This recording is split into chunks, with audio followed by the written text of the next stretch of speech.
चीज़ पे कैसे क्या लगेगा। Very simple, state A, state B, state 1, state B, union territory and foreign territory, ये चार चीज़ें हैं चार कॉर्नर में, आप देखो इसको, ठीक है।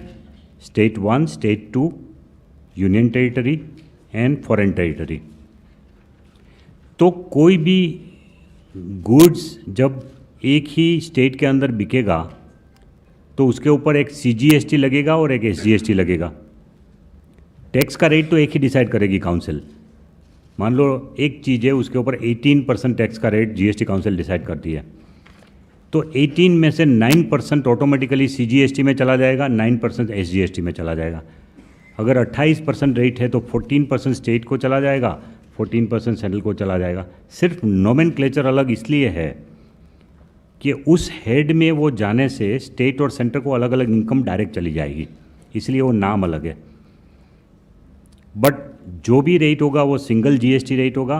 उसमें से एक पोर्शन जो कि सेंट्रल गवर्नमेंट को जाएगा उसको CGST कहलाएगा, और एक पोर्शन जो स्टेट गवर्नमेंट को जाएगा उसको SGST कहलाएगा। अगर आप एक स्टेट में से दूसरी स्टेट में अगर माल ले जा रहे हैं तो फिर आपको IGST देना पड़ेगा। What is IGST? Integrated Goods and Services Tax. It is nothing else but it is a total of CGST plus SGST. उतना ही रेट होगा। जैसे मैं suppose there is an item on which 18% rate of CGST plus SGST is there, तो 18% ही IGST होगा, उतना ही rate होगा। तो मैं उस गुड्स को एक स्टेट से दूसरे स्टेट में अगर ले जा रहा हूँ तो उसके ऊपर मुझे 18% देना है IGST के नाम पे, और वो भरने के बाद मैं जब दूसरे स्टेट में इस माल को बेचूंगा तो उस स्टेट में जो मेरी लायबिलिटी बनती है SGST और CGST पे करने की, वो पे करने के टाइम ये IGST का मुझे क्रेडिट मिल जाएगा पूरा का पूरा। सो इसका मतलब ये हुआ कि IGST वो एक अलग टैक्स नहीं है। IGST जो है ये एक इंटरिम टैक्स है जिसको हम कहते हैं wash out tax. Wash out tax इसलिए कह रहे हैं कि IGST की कोई अपनी अस्तित्व है ही नहीं, वो वॉश आउट हो जाएगा। IGST अपने आप में कोई टैक्स है ही नहीं। नॉर्मली IGST कौन पे करेगा? बिजनेसमैन। जब वो एक स्टेट से दूसरे स्टेट में माल शिफ्ट करेगा तब वो बिजनेसमैन पे करेगा और उसकी वो क्रेडिट ले लेगा।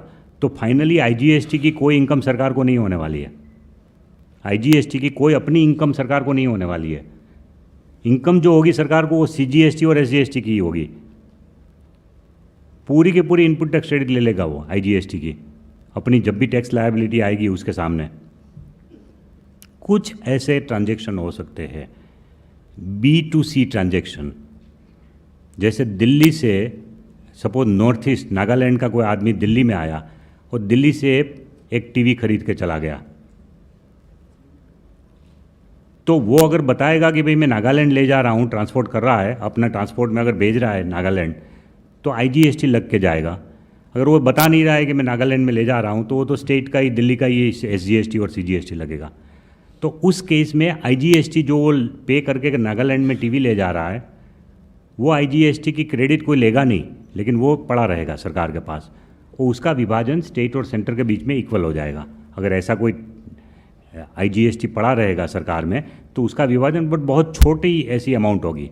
नॉर्मली गुड्स का एक स्टेट में से दूसरे स्टेट में ट्रांसफ़र सिर्फ व्यापारी लोग ही करते हैं, तो व्यापारी लोग IGST पे करेंगे और उसकी क्रेडिट ले लेंगे। सो IGST में कुछ बचेगा नहीं। IGST is not a separate tax. पहले जो था CST था, central sales tax. You would be surprise कि सेंट्रल सेल्स टैक्स 2% के हिसाब से भी स्टेट की इनकम 50-60 हज़ार करोड़ है। 2% के हिसाब से भी CST की इनकम, वो 50-60 हज़ार करोड़ का पूरा बोझ कंज्यूमर के ऊपर जा रहा था, एडिशनल टैक्स जा रहा था CST का, सेंट्रल सेल्स टैक्स का, वो पूरा बोझ अब मिट जाएगा। अब IGST पे करना पड़ेगा, लेकिन IGST is a wash out tax. वो तो हम इसलिए ले रहे हैं कि भाई कुछ तो टैक्स सरकार के हाथ में आ जाए, उसके बाद वो किस स्टेट में ले जाए, जो करना है करे, लेकिन हमारे पास उतना ही टैक्स आ गया जितना हमको मिलना चाहिए, तो इधर उधर नहीं चला जाएगा। पहले ये करते थे कि CST जब बनना होता था तो सरकार को C फॉर्म भर के ये बोलता था कि भाई हम तो CST में इसको इंटरस्टेट ले जा रहे और वो दूसरे स्टेट में माल पहुंचता ही नहीं था, उसी स्टेट में वो माल को दूसरे सिटी में उतार के उसी स्टेट में बेच देते थे विदाउट पेमेंट ऑफ टैक्सेस। तो जिस आइटम के ऊपर 14% स्टेट का टैक्स रेट था उसके ऊपर वो 2% CST भर के छूट जाता था। अब ये नहीं होगा, अब पूरा का पूरा टैक्स उसको भरना पड़ेगा, तब वो दूसरे स्टेट में माल ले जा सकते हैं। उसके बाद उसकी जिम्मेवारी, अगर वो वहाँ पर दूसरी बार बेचता है तो जो CGST और SGST की लायबिलिटी उसको पे करने के लिए IGST यूज़ करेगा, वरना IGST तो सरकार के पास आ ही गया है। तो इस तरह का ये टैक्स है IGST। दूसरी एक विशेष बात यह है कि जब फॉरेन टेरिटरी से कोई भी माल आएगा तो IGST लगेगा। कस्टम ड्यूटी तो अलग है, custom duty is not getting merged in GST, please remember. Custom duty का जो कारोबार है वो तो अलग चलता ही रहेगा, उसको इस GST में नहीं मर्ज कर रहा है। कस्टम ड्यूटी जो है वो डोमेस्टिक इंडस्ट्री के प्रोडक्शन के लिए अलग से सरकार डालती है, वो तो रहेगा। टेरिफ जिसको बोलते हैं कस्टम टेरिफ, वो रहेगा।